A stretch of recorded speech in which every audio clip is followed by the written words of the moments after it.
Welcome to Money Matters. I am Emily Johnson, Certified Financial Planner and Managing Director of Polaris Capital Advisors, and I am joined, as always, by the one and only DCrowell from Mortgage Network, and we are here to discuss all things where your money matters.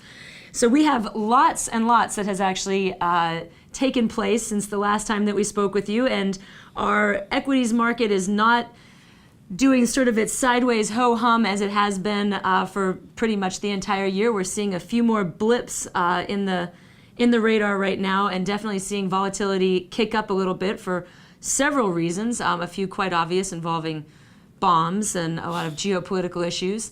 So that's causing a little bit more of a helter-skelter market for the short term, but that always provides opportunity, and that's not just the Pollyanna in me that's saying that. There's definitely opportunity in more volatile markets. So I actually look forward to more volatile markets for that reason. Mm-hmm. So let's see. That's sort of in a nutshell what's been going on with the equity markets is a little bit more volatility. Where are the equity markets right now versus, say, a couple of weeks ago? Oh, we're only off about a couple percent. I mean, 2. We're not off. I mean, on percentage terms, even though there's been a lot more volatility, intraday volatility, where you'll see market down 160 points, market down 120 points, it's been settling or closing somewhere down 30 points. And right now the futures are off about another 150 or so. But if it's anything like other days, it'll settle down 50 points or something along those lines. So we're not moving the needle a whole lot, even though we did see a 3% uptick in the VIX. So I don't know what's that. That's like 25% increase in volatility, but not a correlating downdraft in equities markets. So. Mm-hmm. So that's one side of the coin. The other side of the coin, the bond markets, which David will dig into more.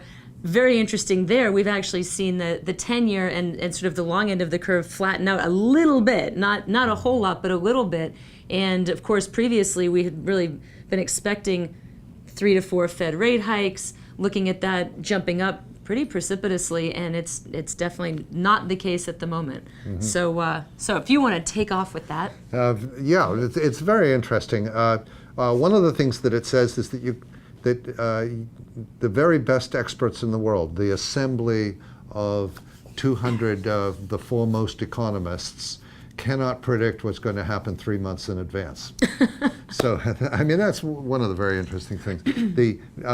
The growth rate in the economy has been revised down now twice, from touching 3% to 2.3% to 1.7%.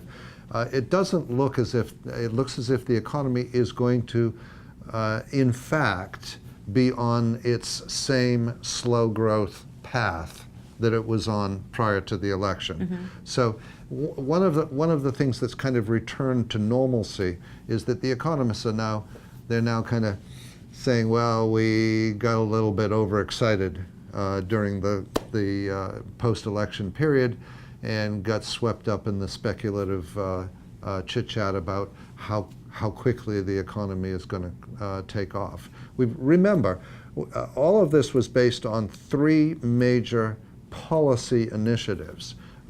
One is healthcare reform, 19% of the entire economy.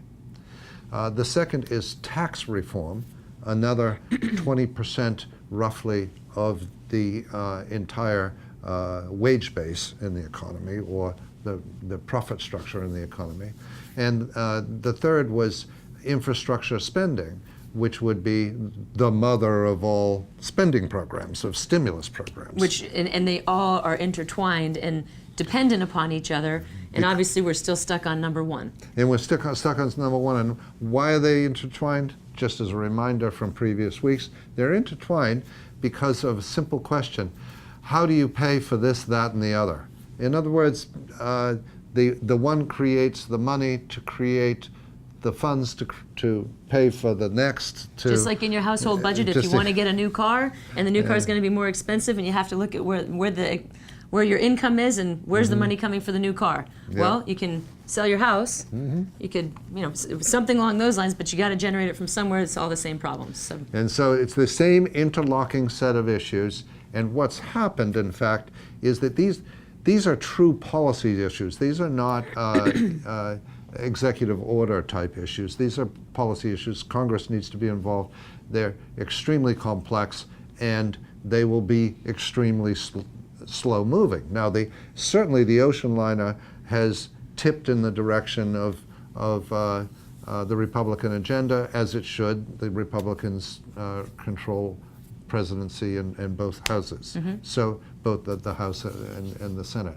But these are major policy issues that are going to move very, very, very slowly because of their complexity and because of our legislative process. What the economists are simply doing is adjusting to the facts of the situation, which is, no, we're not going to have a radically different health system in the second quarter of 2017. And as a result, we're also not not going to have, the various costs and cost-benefit analysis that went on there is not going to then carry over into the tax reform. It's not going to carry over into the infrastructure. So then everything sort of gets cut off at the knees a little bit more. And so all of the positive hoopla that went in with the fact that we were going to have a unified Republican Congress and all these things that were going to happen quickly that just aren't happening, as a result now we're sort of dialing it back. So it's not saying it won't happen, but the expectations are being dialed back for another 6 months or so, which again gives opportunity for surprises. And when those opportunities, when those surprises actually happen, that's where money is made. So that's precisely right. So contact your financial advisor and get ready for some rock and roll, because volatility means opportunity. On the bond side, very, very interesting. Yesterday, the 10-year Treasury, which is the bellwether bond indicator and the rate setter for most mortgages, was at 2.23, and that's very low compared to where we've been. We got up to 2.6 in April, and we were as low as 1.36 last July. So we went, not last July. Ish. Yes, last July-ish. And just before the election, the day before the election, on November 7th, we were at 1.88. So we'd gone from 1.36 to 1.88. And the election took place almost immediately thereafter. We were at 2.3, 2.4. So in percentage terms, it doubled in that period of time. In that period of time. I know it sounds like incremental movements, but that's a doubling.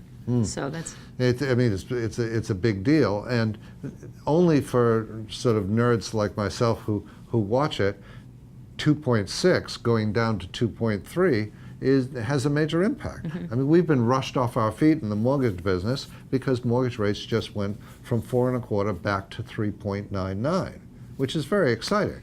And for those of you that got a mortgage recently, I know. That's exactly what I was thinking.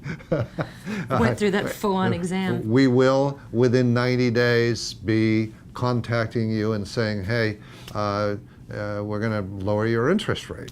So it really does have real-life consequences. If you've got a $300,000 mortgage and it goes down 0.25%, then you're going to save $100. And that's $100. It's not a huge amount of money. For the next 30 years. $100 that you can do something else interesting with. So we've got a lot going on. We are also on the brink of today. Today is Friday the 14th. Friday the 14th. Is it the Friday the 13th? I don't know. No, I think it's Friday the 14th. 14th. Okay. It's Friday the 14th. Literally, as we're recording this, North Korea, on its great anniversary day, may well do a nuclear test, which would be a provocation which could lead to some sort of preventive action on the part of either the United States or China. So this is big stuff. And somehow we're just sort of going along. I mean, when you introduced today, you said that the equities market is pretty stable, maybe upticking a little bit, but pretty stable. Well, there's nobody running for the hills. Nobody running for the hills. Right. Yet we're on the brink of war, but this and we're isn't dropping the first time. We've seen this same thing. I mean, the ISIS and various other brinks of war that we've been on in the last couple of years that we really thought would raise tensions and cause the market to dip.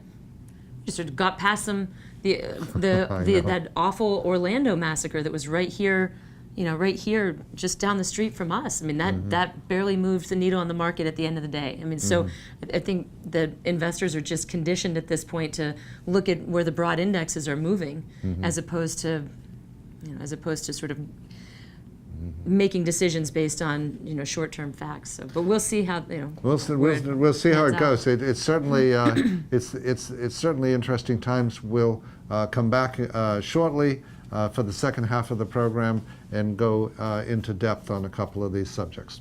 Please stick with us.